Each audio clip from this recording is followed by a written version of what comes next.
আমরা সবাই কম বেশি জানি যে বর্তমানে ইরান এবং ইসরায়েলের মধ্যে একটি রক্তক্ষয়ী যুদ্ধ চলমান। ইরান এবং ইসরায়েলের মধ্যে চলমান এই যুদ্ধ কেন হচ্ছে এবং এর দ্বারা সমগ্র পৃথিবীর যে ক্ষতি হতে পারে এই বিষয়গুলো নিয়ে আজকে আলোচনা করব। একটা যুদ্ধ শুধুমাত্র মধ্যপ্রাচ্যেই সীমাবদ্ধ নয়, বরং এই যুদ্ধের আগুন সমগ্র পৃথিবীব্যাপী বিস্তার করতে পারে। ইরান এবং ইসরায়েলের যুদ্ধ হওয়ার মূল কয়েকটি কারণ হচ্ছে, ইরান চায় যে মধ্যপ্রাচ্য সহ সমগ্র মুসলিম জাহানের মধ্যে একটা আধিপত্য বিস্তার করতে, আর ইসরায়েল চায় সে আধিপত্যটাকে রোধ করতে, অর্থাৎ ইরান যেন সে আধিপত্য বিস্তার করতে না পারে, এটা ইসরায়েল চায়। ইরান আবার কি করে, ইসরায়েলের যেই বিরোধী যে গোষ্ঠীগুলো রয়েছে, হিজবুল্লাহ, হামাস, হুথি, এদেরকে সহযোগিতা করে। আর ইসরায়েল মনে করে যে ইরান পারমাণবিক অস্ত্র বানানোর একটা চেষ্টা করছে।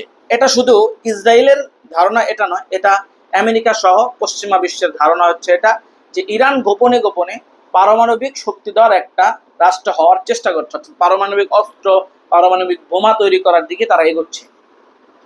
এটাই হচ্ছে মূল সমস্যা পশ্চিমাদের এবং ইসরায়েলের ইরানের প্রতি ক্ষেপাত। এখন ইরান একটা স্বাধীন রাষ্ট্র, পারমাণবিক শক্তি বানাতেই, শক্তিধর হওয়ার চেষ্টা করতেই পারে, পারমাণবিক অস্ত্র কিংবা বোমা বানাতেই পারে। এতে পশ্চিমারা কিংবা ইসরায়েল এর জন্য ক্ষেপার কারণটা কি? এই কারণটা যদি আমরা বুঝতে পারি তাহলে বুঝবো যে কেন বর্তমানে যুদ্ধটা হচ্ছে এবং এই যুদ্ধের পরিস্থিতি আসলে কোন দিকে যাচ্ছে এবং সমগ্র বিশ্ব এর দ্বারা ক্ষতিগ্রস্ত কিভাবে হতে পারে। তো আসলে এই বিষয়টা নিয়ে একটু বিস্তারিত আমরা আলোচনা করি।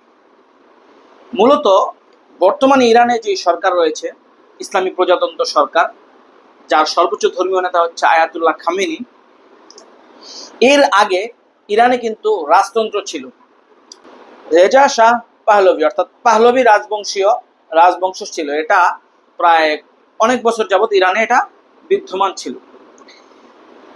এই রাজবংশের শাসন চলাকালীন অবস্থায় 1957 সালে আমেরিকার সাহায্যে ইরান একটা প্রকল্প শুরু করে, যে প্রকল্পটাকে নিউক্লিয়ার প্রকল্প বলা হয়।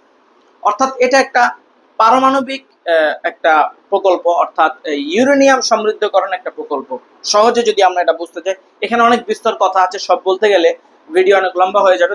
তবে সহজে বোঝার জন্য যতটুকু, সেটি হচ্ছে যে এই ইউরেনিয়াম সমৃদ্ধকরণ, এই নিউক্লিয়ার প্রকল্প হচ্ছে যে ইউরেনিয়াম একটা ধাতু, যে ধাতুগুলো পারমাণবিক অস্ত্র কিংবা পারমাণবিক বোমা বানানোর জন্য কাজে লাগে।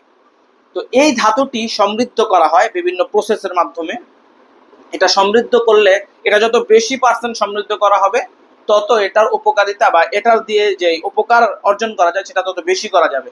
যেমন এটা যদি 3 থেকে 5% পর্যন্ত এটাকে সমৃদ্ধ করা যায়, তাহলে এর দ্বারা পারমাণবিক বিদ্যুৎ কেন্দ্র বানানো যাবে, বিদ্যুৎ উৎপাদন করা যাবে। এরপরে এটা যদি প্রায় 90% পর্যন্ত সমৃদ্ধ করা যায়, তাহলে এর দ্বারা পারমাণবিক বোমাও বানানো যেতে পারে। ইরান এই যে ইউরেনিয়াম সমৃদ্ধকরণ যে প্রক্রিয়াটা, এটা প্রায় 60% সমৃদ্ধকরণ করে ফেলেছে, যা বর্তমানে বিভিন্ন পারমাণবিক অস্ত্র বানানোর জন্য সক্ষম। এখানেই এসে পশ্চিমাদের ভেটো। কারণ এই যে বর্তমান ইসলামী প্রজাতন্ত্রের পূর্বের যে সরকার ছিল, অর্থাৎ রেজা শাহ পাহলভি, অর্থাৎ পাহলভি বংশীয় রাজবংশের যে শাসন, সেই শাসন চলাকালীন অবস্থায় 1970 সালে এনপিটি চুক্তিতে ইরান আবদ্ধ হয়। এনপিটি চুক্তি হচ্ছে যে কোনো রাষ্ট্র, এটা একটা শান্তি চুক্তি, কোনো রাষ্ট্র এই পারমাণবিক বোমা তারা বানাবে না, এবং এটা একটা শান্তি চুক্তির মাধ্যমে তাদের উপর পারমাণবিক কোনো বোমা করবেও না, তারা বানাবেও না, অর্থাৎ পারমাণবিক সংক্রান্ত যে বিষয়টি, এর থেকে তারা মুক্ত থাকবে, বানাবেও না, তাদের উপর এই ব্যাপারে কেউ কোনো রকম কোনো জোর করতে পারবে না। এই চুক্তিতে ইরান আবদ্ধ হয় 1970 সালে। এই চুক্তিতে আমাদের অনেকের জানা থাকার কথা, আমাদের বাংলাদেশও আবদ্ধ, যার কারণে বাংলাদেশ পারমাণবিক বোমা বানানো নিয়ে এদের কোনো চিন্তা নেই, আমাদের কোনো চিন্তা নেই, কারণ আমরা ওই শান্তি চুক্তিতে আবদ্ধ হয়েছি। ইরানও ওই 1970 সালে এই শান্তি চুক্তিতে আবদ্ধ হয়েছিল। কিন্তু এরপরে 1970 সালের পরে 1979 সালে যখন এই রাজবংশের পতন হয় ইসলামী বিপ্লবের মাধ্যমে, ক্ষমতার পালাবর্তন হয়, এরপর থেকে ইরান যেই চুক্তিটি, ওই যেই এনপিটি যে চুক্তিটি করেছিল, ওই চুক্তিটি ইরান ওই চুক্তির মধ্যে থাকতে পারেনি, ওই চুক্তি অনুযায়ী তারা থাকতে পারেনি, এমনটাই পশ্চিমারা ধারণা করছে। কারণ 1957 সালে যখন এই নিউক্লিয়ার প্রকল্প পশ্চিমাদের সহযোগিতায় ইরান শুরু করেছিল, কিন্তু তখন এটা ছিল পারমাণবিক বিদ্যুৎ উৎপাদন করে রাষ্ট্রীয়ভাবে উপকৃত হওয়ার একটা পরিকল্পনা, একটা প্ল্যান, একটা কর্মযোগ্য। কিন্তু ইসলামী সরকার আসার পরে এই বিষয়টাকে তারা কোনোভাবে মানছেন না। এই ইউরেনিয়াম সমৃদ্ধকরণের যে একটা ধাপ, সেই ধাপকে তারা ক্রমশ অতিক্রম করে যাচ্ছে গোপনে গোপনে, জাতিসংঘের চোখ এড়িয়ে, পশ্চিমাদের চোখ এড়িয়ে এবং শত্রুদের চোখ এড়িয়ে। সর্বশেষ 2002 সালে এই বিষয়টি প্রকাশ পায় যে কয়েকটা অঞ্চলে বিভিন্ন রকমের করে মাটির নিচে বা বিভিন্ন রকমের প্রক্রিয়াজাত করে তারা এই ইউরেনিয়ামকে সমৃদ্ধকরণ করছে। এই তারপর থেকে পশ্চিমা বিশ্বের নজর এবং তাদের যে শত্রুপক্ষ, এই শত্রুপক্ষদের নজর পড়ে যায় ইরানের উপর, এবং এরপরে আস্তে আস্তে তারা আবিষ্কার করে যে ইরান গোপনে গোপনে ইউরেনিয়াম সমৃদ্ধকরণের যে অগ্রযাত্রা সেটাকে অনেক দূর এগিয়ে গিয়েছে। বর্তমানে প্রায় 60% পর্যন্ত ইউরেনিয়াম সমৃদ্ধকরণে ইরান এগিয়ে গেছে এবং উন্নতি সাধন করেছে।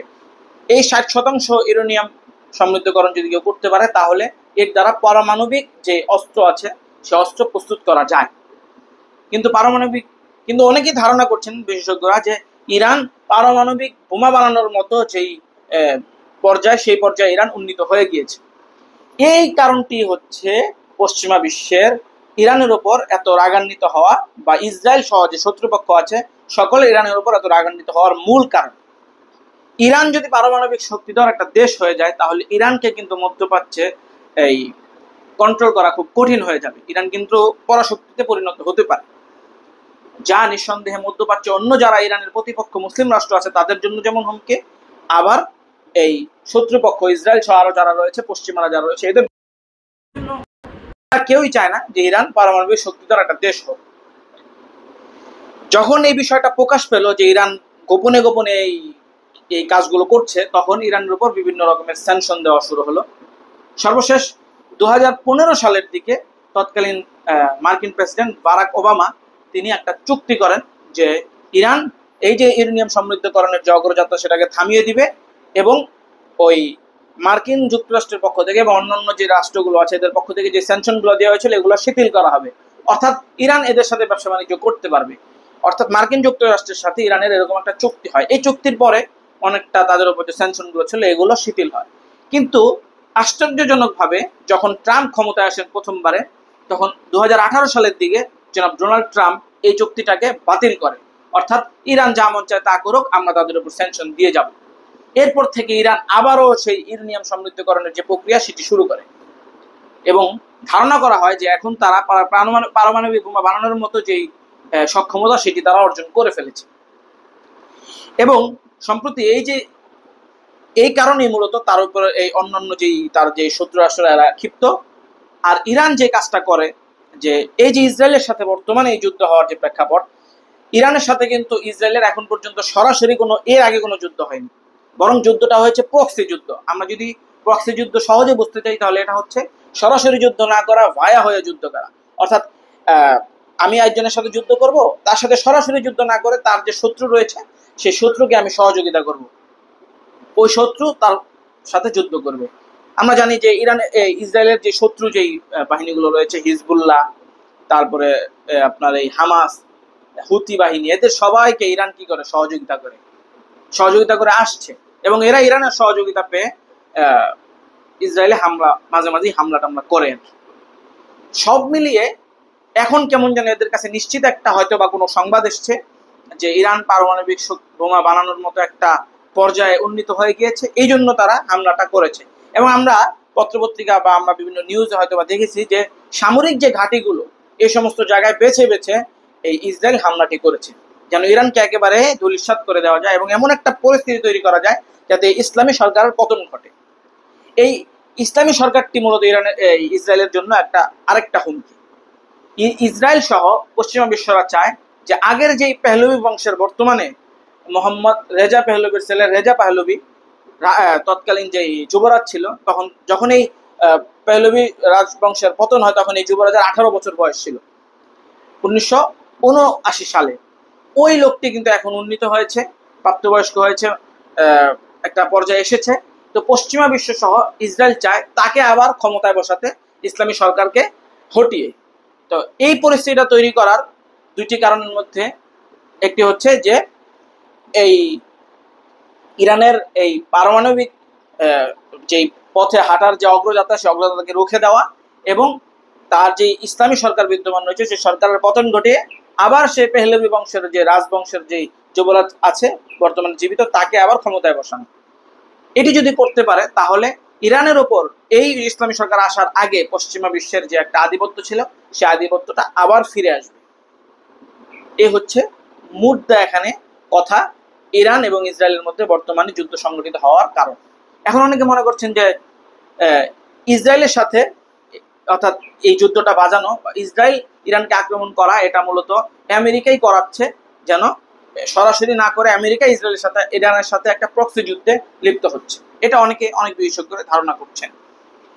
এখন এই সংকটটার কারণে সমগ্র বিশ্ব আসলে কিভাবে ক্ষতিগ্রস্ত হতে পারে, এই মধ্যপ্রাচ্যের যুদ্ধের এই আগুনটি কিভাবে সমগ্র বিশ্বে ছড়িয়ে যেতে পারে, এই বিষয়টা নিয়ে একটু আলোচনা করি। সংক্ষেপে বলতে গেলে আমরা বুঝবো যে ইরান, উত্তর পাশে ইরান এবং দক্ষিণ পাশে ওমান এবং সংযুক্ত আরব আমিরাতের মধ্যবর্তী স্থান দিয়ে একটা প্রণালী গিয়েছে, যেটাকে বলা হয় হুরমুজ প্রণালী। ওই প্রণালীটা একমাত্র পারস্য সাগরকে ওমান সাগরের সাথে সংযুক্ত করেছে এবং পর্যায়ে ক্রমে ভারত সাগরের সাথে সংযুক্ত করেছে। এই প্রণালী দিয়ে বিশ্বের মধ্যে যত তেল আমদানি রপ্তানি হয় তার প্রায় 20% তেল এই প্রণালী দিয়ে আমদানি রপ্তানি করা হয়। এই প্রণালীটা অত্যন্ত সরু একটু প্রণালী, যার প্রস্থ দৈর্ঘ্য হচ্ছে প্রায় 167 কিলোমিটার, একেবারেই অল্প।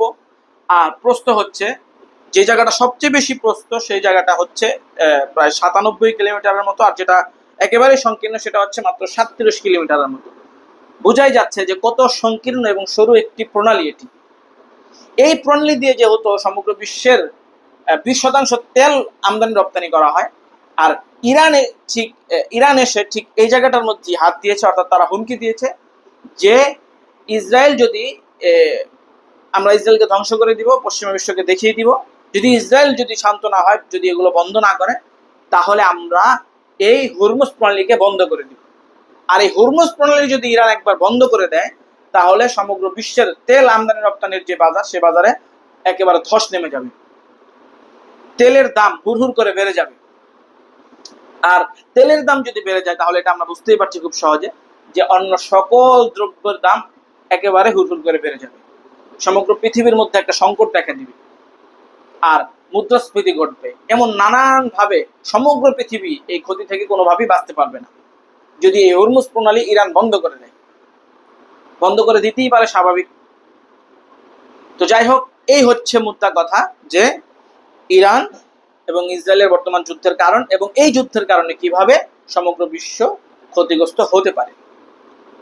সার কথা হচ্ছে এই যে আল্লাহ তাআলা এই যে যুদ্ধটা লেগেছে মধ্যপ্রাচ্যের মধ্যে, এই যুদ্ধের আগুনকে আল্লাহ তাআলা নিভিয়ে দেখ, হককে আল্লাহ তাআলা দ্রুত বিজয় দান করুক, বাতিলকে মিটিয়ে দেখ, এবং এই যুদ্ধের যত ক্ষতি আছে সেই সকল ক্ষতি থেকে আল্লাহ তাআলা সমগ্র বিশ্ববাসীকে হেফাজত করুক। আমিন ইয়া রাব্বাল আলামিন।